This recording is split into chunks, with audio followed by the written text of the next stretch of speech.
もうなんか騙されるね、この扉に。開かないこの家の事情を聞いて、なんでルームツアーの時にその話をしないのかっていうぐらい、もうそれ先に言ってって感じ。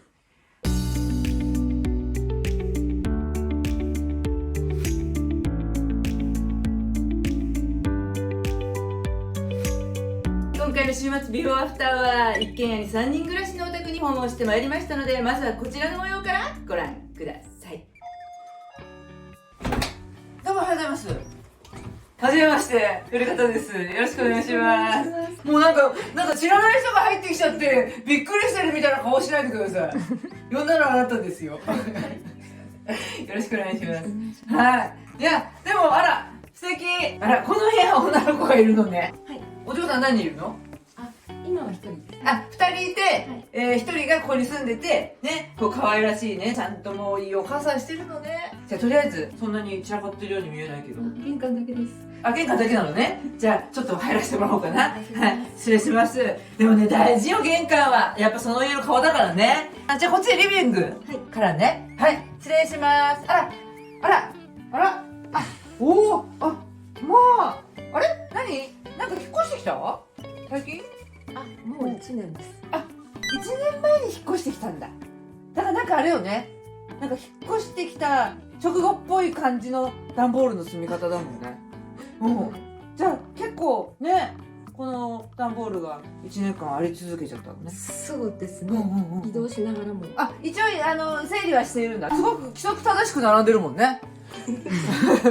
すごいでしょ。私ね、もう褒めて伸ばすっていうね、教育方針に変えたの。教育方針でおかしいよね。ここで寝てるの？いえ、本当は来客の時にそこにお布団がつけたんですけど、いつの間にか敷けなくなってしまって。まあ生活してってなんかこう積まれてっちゃった感じ？上のものを下ろしてきて。上にもいろいろあるのね。なるほど。ちょっと狭い感じするよね、ここにあるのね。ここにもね。タオル好きだね。そんなことない？ちょっと今出してみたんですけど、片付けようと思って。これ片付けてる途中ね。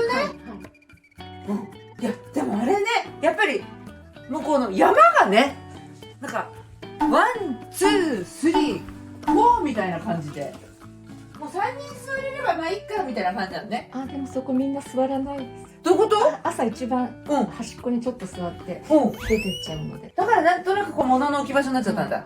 でもあれ、奥さんなんかよく見るとこの中とか空よ。それ片付けて、何置き場が正解かわからないので今その途中段階で。すごいね、途中がすごいよね。じゃあ何、1年間ずーっとなんか片付けてはいるんだ。どっかしらは。でもなんかどうしていいかわからなくって、だって散らかってないもんね。通り道だけは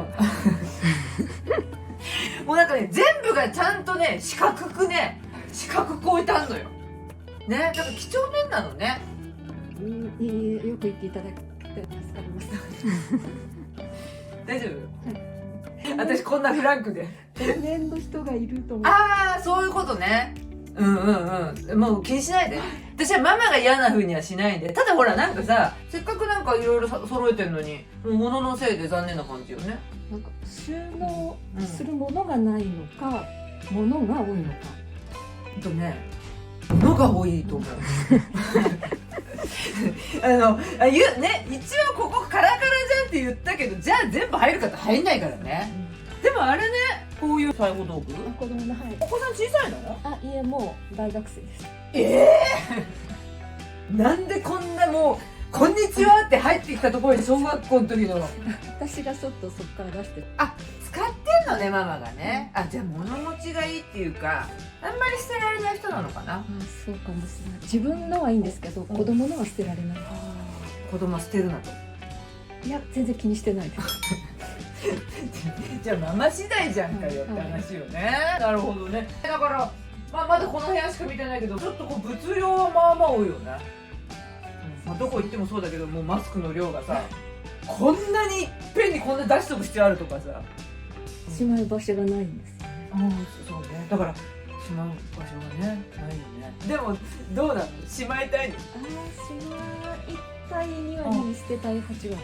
でも新品が捨てられなくて、まあね、そんなに広い家ではないからあんまりしまう場所も増やしてもねって思っちゃうけど、増やしたい。転居する前の上の子もいて、部屋ももっと広くって、でなんか狭い方に越してきちゃったら溢れちゃった。そういうことね。ああ、それは大変だね。キッチンにはこうストッカーがあったりとか、ウォークインクローゼットがあったりとか、いろいろ広いところがあったんですけど、全体的に全部狭くなっちゃったので。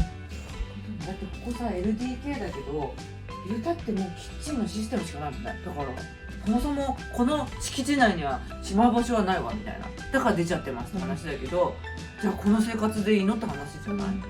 じゃあ他の部屋もちょっと見せていただいていいですか。はい、お願いします。一回はここだけ。はい。あ、でもここになんか収納あるよ。はい。これ収納？はい。階段下の。いい見て。はい。階段下？ってことは大容量？いや、ちょっとだけです。なんかもう開けて、なんかもう悲しいね。壁だよ壁。もうなんか騙されるね。この扉に。開かない。開かないよ。ダメだ。危ない。なだれちゃう。ああ、そうね。これがこうで、ここがスカスカなわけがないもんね。ここはなんかこう秩序を持って並べられる割には、こういうところはもう突っ込むのね、奥さん。はい、使ってないものなので。奥行きはまあまああるの。私ほら階段下で意外とホランダ見つけるのがさ、最近得意なんでさ。残念ながら階段の幅しかない。まあだからこういう感じでしょ、1階の収納ってね。1階だけしか見てないけど許容範囲は超えてるよね。この家に対する物量的な話で言ったらね。切って上行きましょうか。2階は何部屋あるの？3部屋です。3部屋。あ、すごい。もう登って2つあるけど、やっぱりあれね、その引っ越してきた木開けられてない暖房でしょこれ。開けては出し積んでみたいな。なるべく衣類が下にないようにしたかったので、ちょっとずつ持ってきてからそこで使っちゃうみたいな。だからここはちょっと収納っぽくなってるのね。棚っていうかね。あらららら。じゃあどっちから見ようか。左から。はい。ここは誰の部屋かな。お邪魔します。失礼します。あ、子供部屋？はい。わ、すごいね荷物が。2人分の？1人分です。あ、1人分で？あ、すごいね。娘めっちゃ物持ってんだね。でも衣類は上の子にもらったのもあるので、もう芸能人ぐらい洋服持ってんね。しまうと出さないのでかけちゃおうと思って全部かけちゃったので。なるほどね。今日は大丈夫なの？ここ私入っちゃって。娘は今日は学校です。今日学校かよ。なんか自分の部屋こうしてほしいとかっていう希望とかあるの？友達が来て泊まれるぐらいのスペースが欲しい。友達呼びたいのね。それは1階じゃなくて2階がいいんだ。はい。もうここでこもって食べて寝てってしたいみたい。なんか下もだけど2階もなんか同じような感じよね。でも一応この敷地内の中のものは私のものなんだ。はい。なるほどね。今いくつ？娘さん。20歳です。20歳か。まあ20歳か。ねえ、だからいろいろね欲しいしね、揃えたいけどファッションが好きなのね。そうですね。お姉ちゃんが好きだったので増えちゃって。なるほどね。でお姉ちゃんは独立して、もうこの家にはお部屋はないんだ。はい。だからちょっとなんか一人分よりもちょっと多めに持っちゃってるみたいな感じね。はい、これもちょっと。じゃあ他は見させてもらいますね。はい。で次はここの扉かな。はい。はい。じゃあ開けます。はい。ここも寝室だ。はい。またなんか似たような感じだけど。でもね奥さん、これね全部開かない。すみません。これ誰の部屋なの？私です。奥さんの部屋？はい。あら、なんかちょっとこう息苦しい感じがする。何がいっぱいこんなに入ってるの？引っ越してきた時のお子供部屋にあったものと子供にあったものが全部そこに。あ、寄せられてんだ。はいじゃあ寄せられちゃってる部屋に私が寝てんだ。これはどうなの？ママ的には。多分半分ぐらいは捨てるものだとは。そうなの？子供の小さい時のとか思い出系？もあります。ほんと捨てられない人なんだね。捨てられないのか時間がないのか。時間がない。そっかそっかそっか。で、私今気づいたんだけど、ここにさ、なんかあるよ。上に。あ、はい。ちょっとだけ収納がちょっとだけなのね。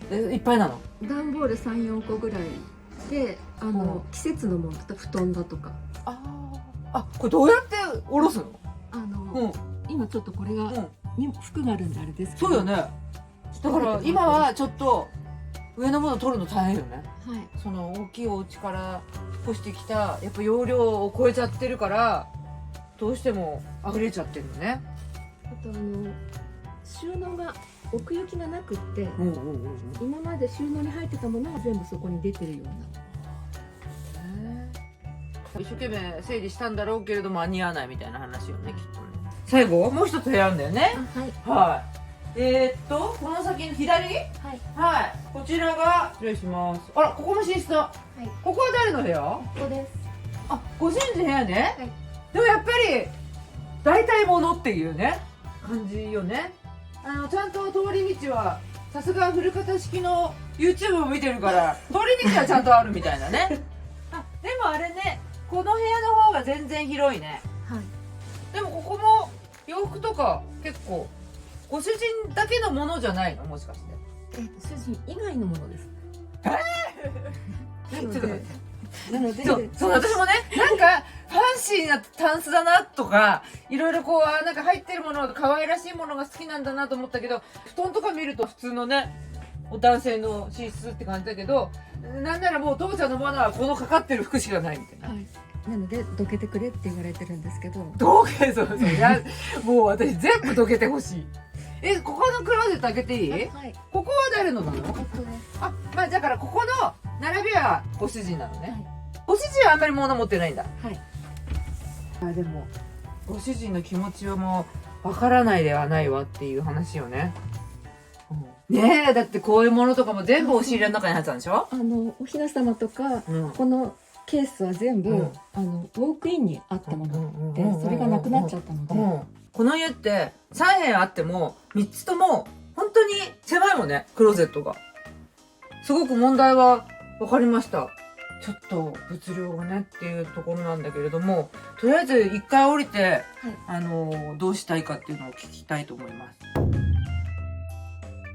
とりあえず、まるっと見せていただきましたけれども、ママは、今回私にね依頼した理由とか、あとこうなりたいとかちょっと聞かせていただきたいなと思うんだけれども、まずリビングを人を呼べるように、人を呼びたいっていう気持ちは一応あるってことね。あとやっぱり身内が来るので、ちょっとこれだと布団引けないので泊まりに来るのね。そうね。そもそも布団をしまう場所がないっていうね。今子供の部屋の横に布団だけはしまう場所があったんですけど、じゃあそれは一応あるんだ。じゃあ泊まる前提の上で、ほら私ってさ、意外と物を減らすことから始めない片付けとかしちゃうから、人を呼べるようにするにはここにあるものをどっかに寄せるんだけど、寄せる場所すらもどうすんのみたいな話じゃん。この家の間取りの中でね、みんなそれぞれに部屋があって、とりあえず私の寝室を今回は荷物部屋に、とりあえずリビングと子供部屋だけはお願いしたいな。ちょっと待って。そしたら、ママの寝る場所どうするの？子供部屋かリビングで。それはご主人の部屋と合体することはないんだ。一人で寝たいのね。みんな。そうだからね、まるっと見させてもらって、私が感じたのは、一つ物の部屋にしても溢れちゃう。あとちょっと離れてるんですけど、トランクルームがあるので、今借りてて、そこに最終的に思い出のとかはいいかなと思って。いやでなるとこの家にとどまらせたものとそうでないものを分けなきゃいけないよね。今日はとりあえずリビングと子供部屋はもうちょっとこう、見栄えが良くならないかなと。でもやっぱ子供部屋なんだ。そうですね。子供部屋の量もすごかったのね。今なんかごちゃごちゃしちゃってるので、本人ももう諦めちゃったので、諦めちゃった。娘の部屋とパパの部屋は同じぐらいの広さ？はい。物量の関係で言うとパパが真ん中のような気がするんだでもあっちが通りに面してるので、音がすると起きちゃうので、あっちの方がありがたいんですけど。ご主人が奥の部屋にいてほしいってことね、はい、でもご主人は物出してって言ってるわけじゃん。そうですね。ご主人ってただ寝れればいいだけじゃん。であとリモートの時にはあそこに本当は机が置きたかったんですけど、なので将来的にはケースを全部どけて、自分の机を置きたい。そういうことね。だから優先順位よね。そもそも何からやってった方がいいのかってなった時に娘さんの部屋って言ってたけど今日娘いないじゃん。はい。だったら娘さんがいた時にいろいろ確認した方がよくねみたいな話だけど、1にリビング、はい、2に娘っていう感じ。うちさ一世の背で景色は変えることはできるけどうず高く積まれる一つの部屋を作って大丈夫みたいな、で今言っときますけど私の部屋に寄せてって言っても半分以上物でしたからね。それでまたちょっとずつ減らしていければ、じゃあやれることからやっていこうか。はい、お願いします。じゃあ状況を変えるために頑張りましょう。はい、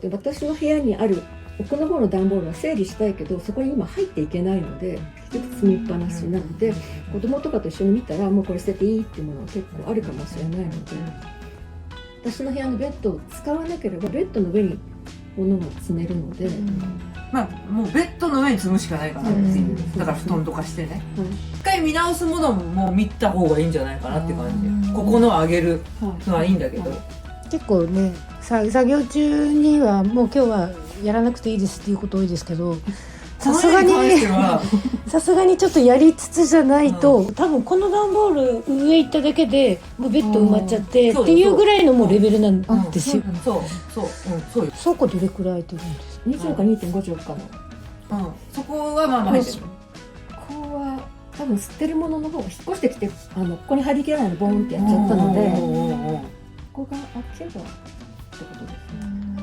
載せる場所としてはここまでいっぱいあるとちょっと真ん中じゃちょっと不安。私景色は変えられるけど全然トランクルームに入れてもらった方がいいですか？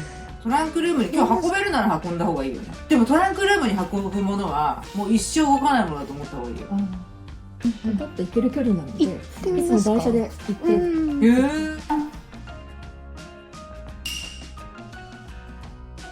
行ってきましたね。はい。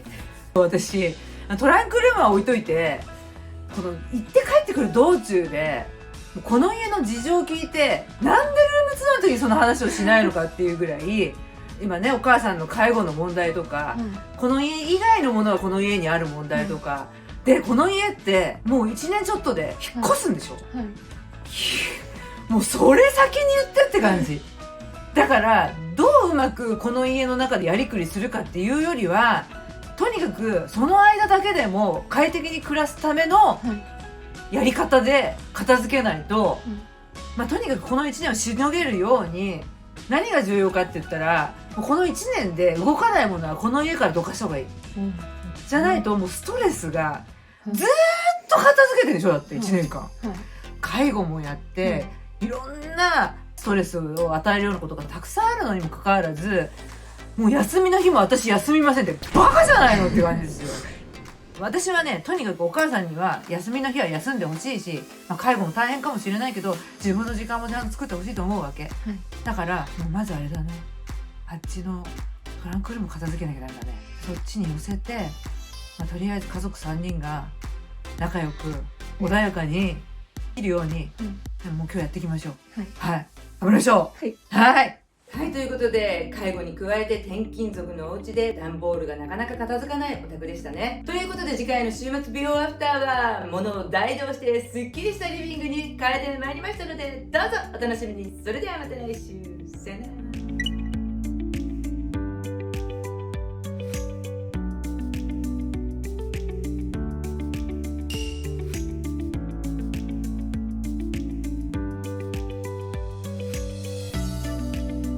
よかったらチャンネル登録お願いします。いいね、コメントもお待ちしてます。